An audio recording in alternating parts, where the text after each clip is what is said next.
7, 6, 5, 4, 3, 2, 1.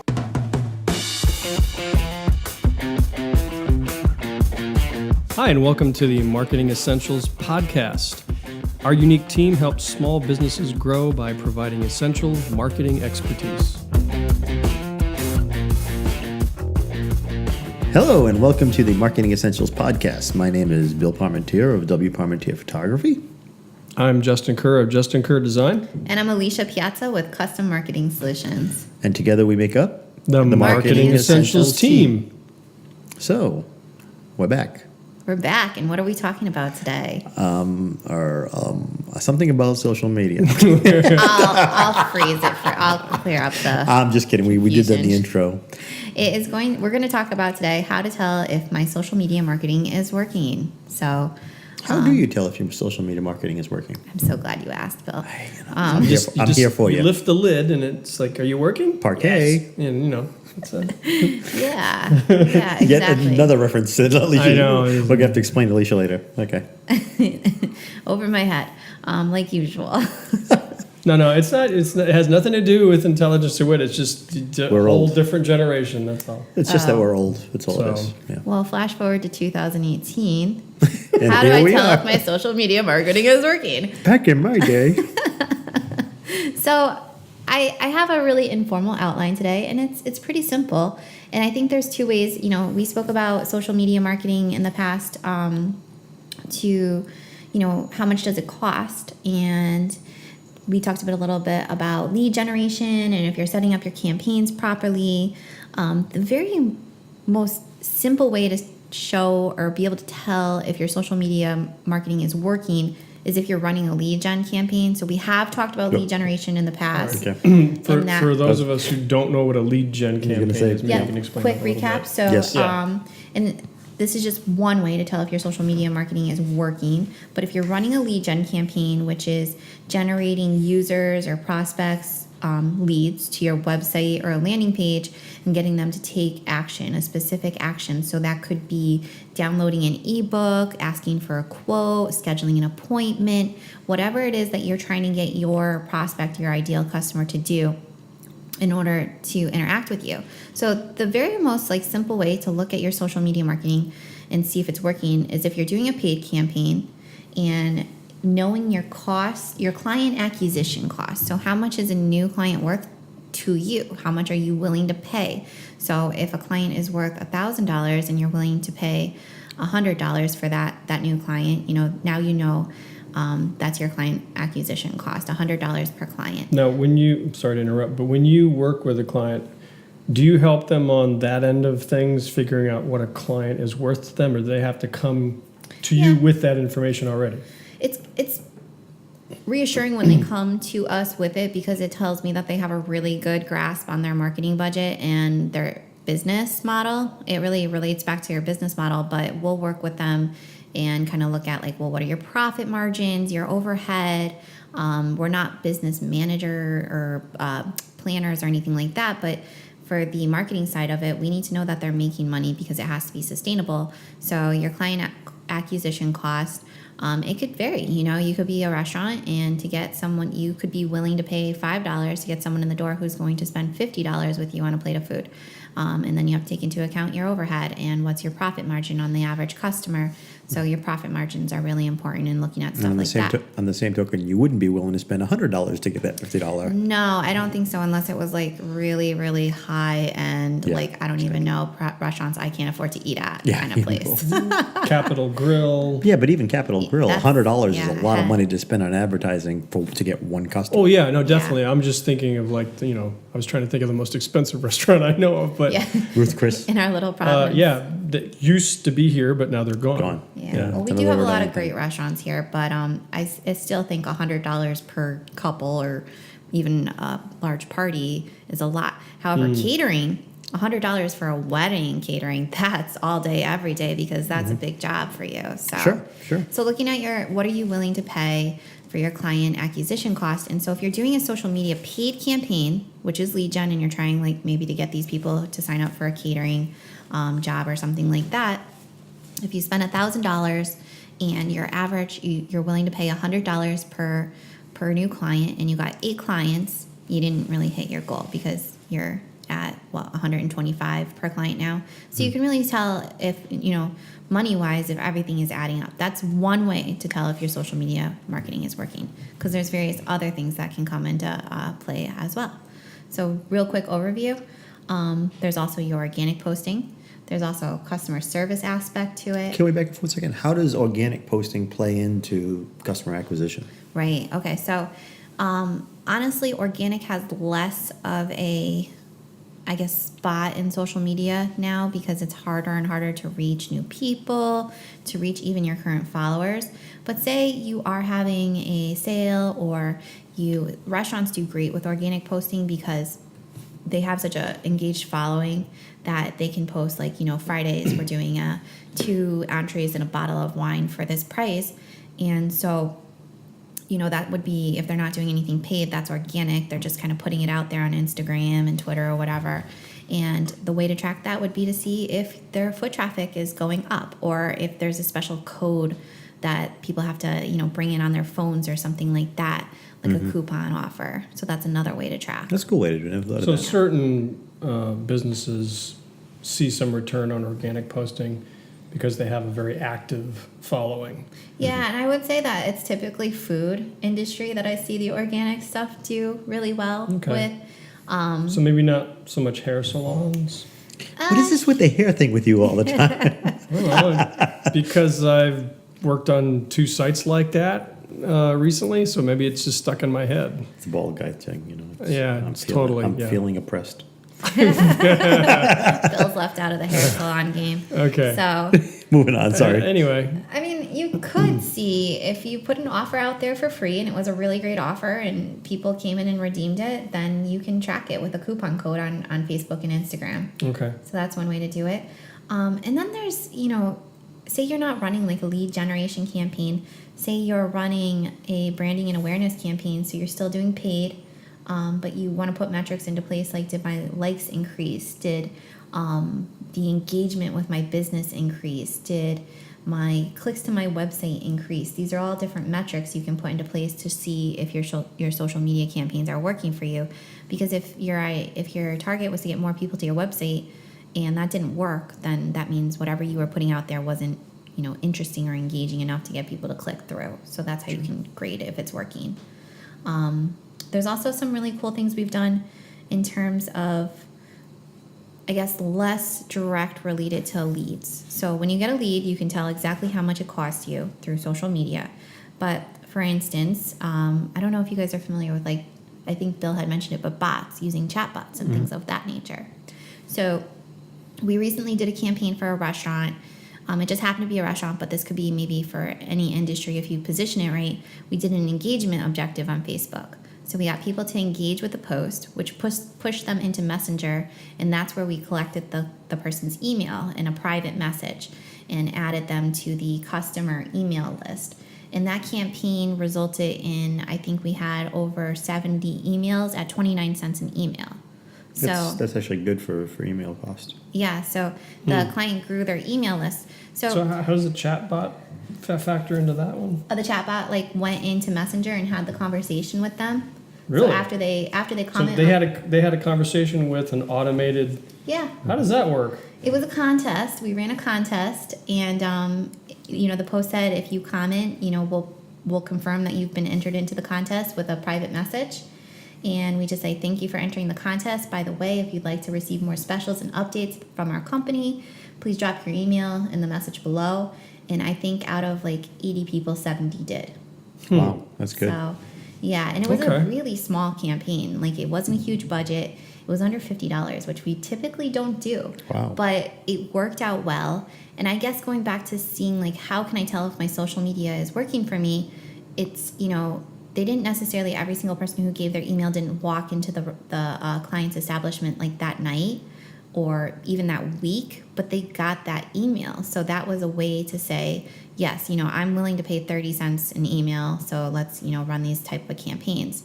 So that's another way to see if your Facebook is working or social media. Now, how do you, when a client comes to you, how do you determine what's the best way to market them on social media? How do you determine that? Right, yeah, it really depends on their industry and their goals. Because let's just say that, okay, so here's another great example. We work with a store that has a lot of social media marketing going on, and the consumers don't buy anything online. They don't really do much interaction online. The goal is to get them in the store to make the purchase. Okay. So it's kind of based on that specific industry, whereas some of our other clients need appointments set up or those emails gathered. They need leads for, I guess, what we were saying before, lack of another term there. But this client needs foot traffic. So the way we've been able to track for him is by running offline reports that we upload into Facebook and compare with his in-store purchases. So it's another way to track.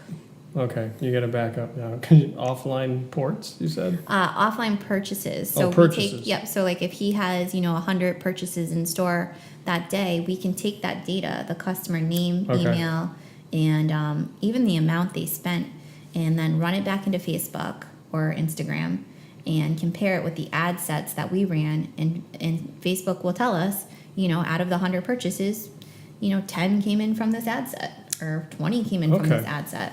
So it's only taking credit for the ones that it generated for you. So that wouldn't work for every single client for a number of different reasons, but for that particular circumstance it does. So that's just like kind of one example of how we go to each client, look at how we can track most effectively, most efficiently overall. Okay. Yeah, I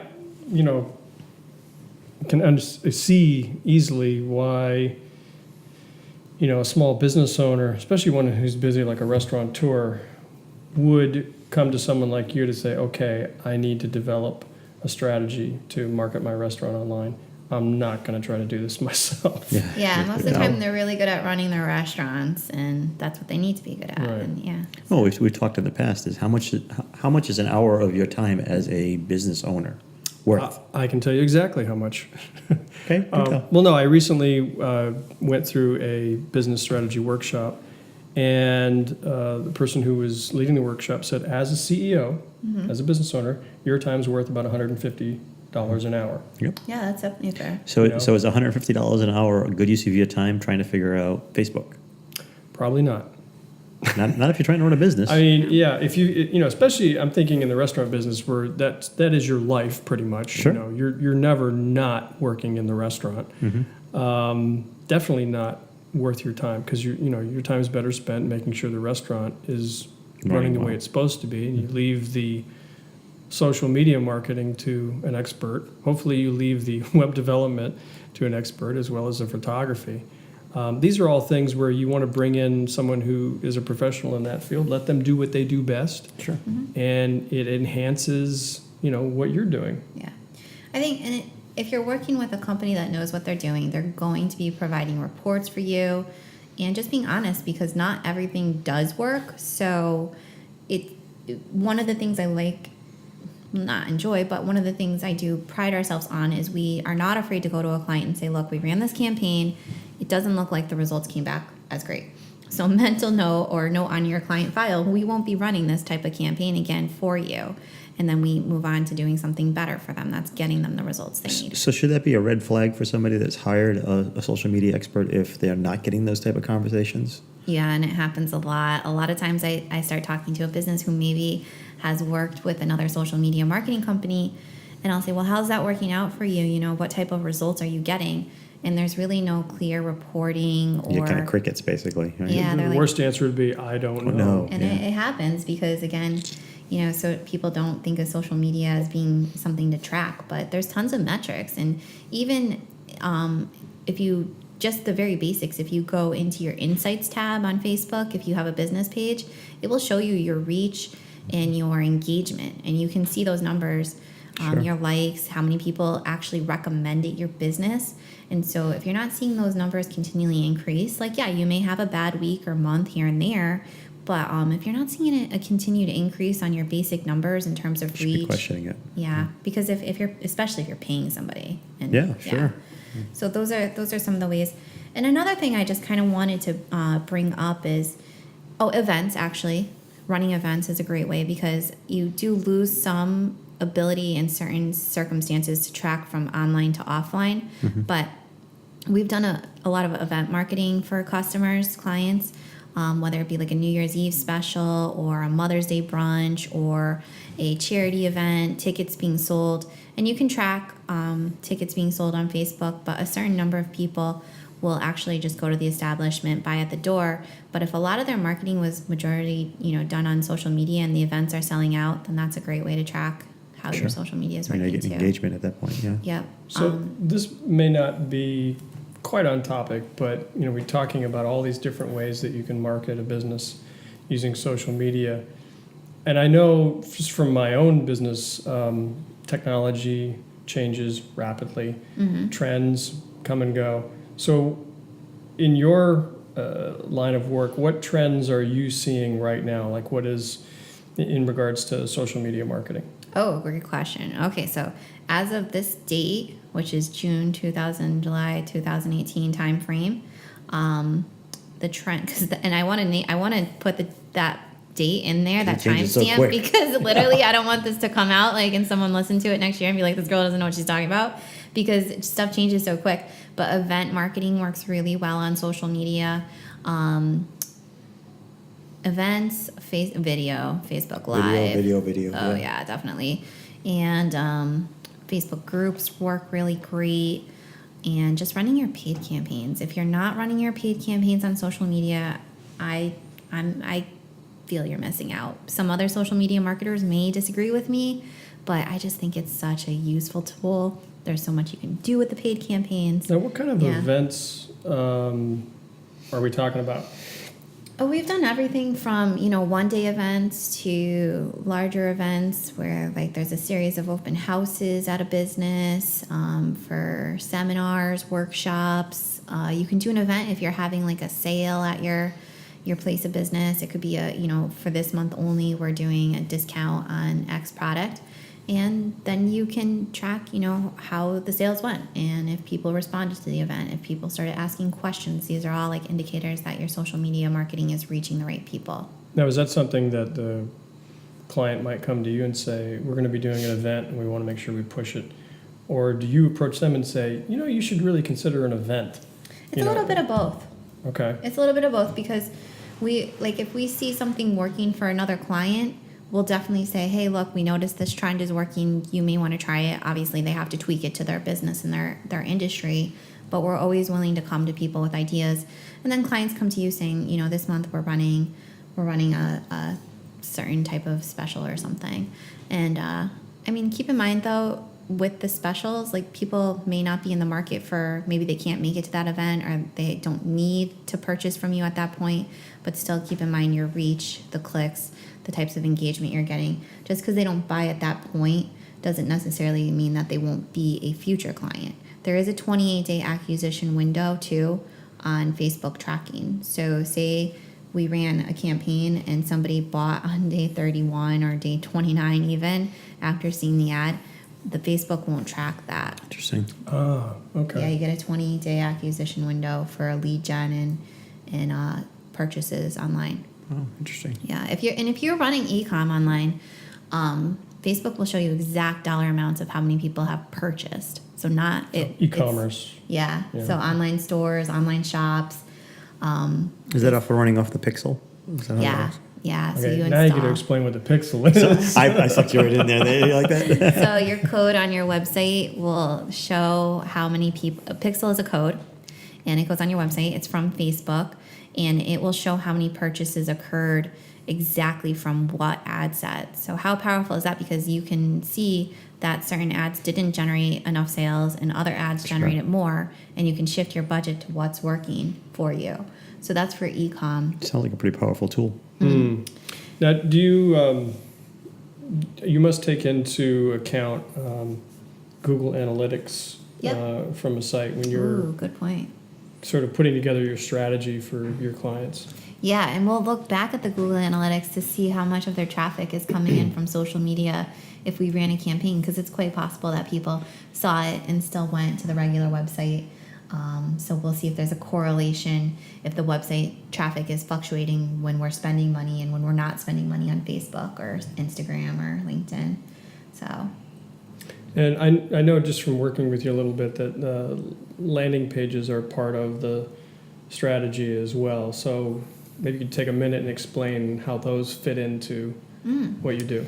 yeah, that's a great way to collect or track your success on your marketing campaigns too, because if you have a landing page, which is essentially, it can be, similar to your website, but it's one page that people can only get to if they click through from a certain advertisement, Okay. then anybody who came through to that landing page is coming through from that ad.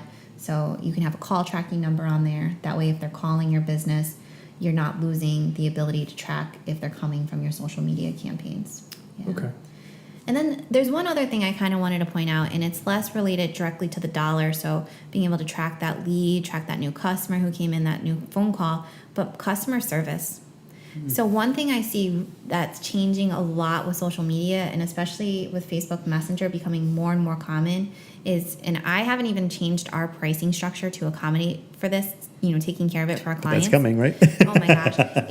Everybody is messaging the pages, and Yeah. it's crazy because it's stuff they can find on Google, Yeah. but people are kind of lazy, and they'll ask, do you guys deliver? What hours are you open? Hey, I noticed that, you have this on your website. Can you explain a little bit more what that means to me?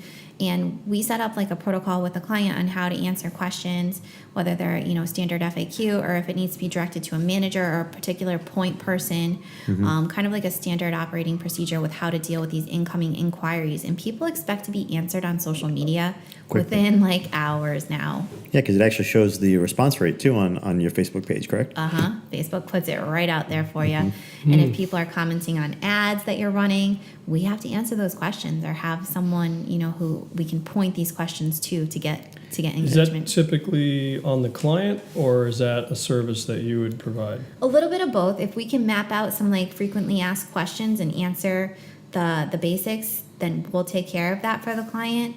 Like I said, I haven't changed my pricing to accommodate for that yet because it's becoming a lot of work.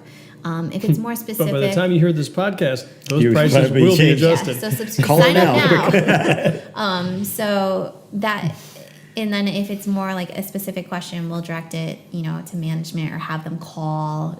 Some managers will even give out their cell phone numbers. So the customer service, it's really hard to tie a direct dollar to that. You can't say, oh, because I answered this question quickly and promptly, and I guess that's the same word, promptly, and I answered, with the information they were seeking, that it generated a new sale for me.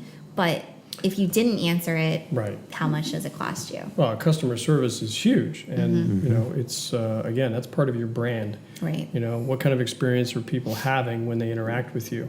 So if they get prompt service and they get their questions answered, that's great customer service that enhances your brand. Yeah. And you said, it's hard to tie a dollar number to it, but it is very, very valuable because you can easily see how a poor customer experience affects a business. Right. You're not going to get referrals, and they may even go on to the next business if you don't Right. get back to them.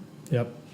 So there's clear ways. I guess I'll kind of wrap it up a little bit, but there's clear ways to tie your dollars back to from e-commerce and online sales happening right there, and within one kind of smooth transaction. You can see how many dollars were made off a specific campaign on social media versus the more, I guess, less dollar related but still important. So is your engagement increasing? Are you getting more? Are you growing your client base? And also your customer service, is that being maintained, and what is the value of that to your business?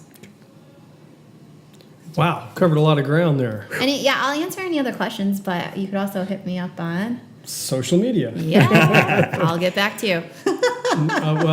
Speaking of that, you can reach the Marketing Essentials team through our website, which is marketingessentialsteam.com. And a special thank you to Rooms and Works for the use of their conference room for today. Their website is roomsandworks.com. Here in Providence, Here in Providence, Rhode Island. Yes, thank you. And what else do we have? Okay, so subscribe to our podcast His Facebook page. and the Facebook page, which I don't know what is that is. That's Marketing me making some sort of Essentials. weird finger just. Yeah. Bill's giving me signals over You can here. find us on Facebook at Marketing Essentials Team.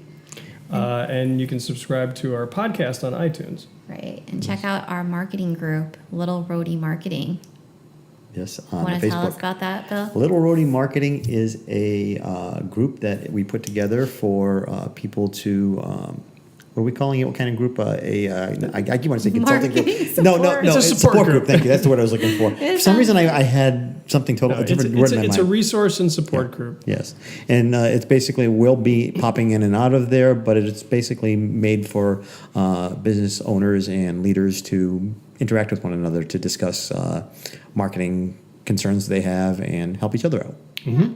So, with that said, I think that's about it for today. Thank you for joining us. Please subscribe to our iTunes and have a great day.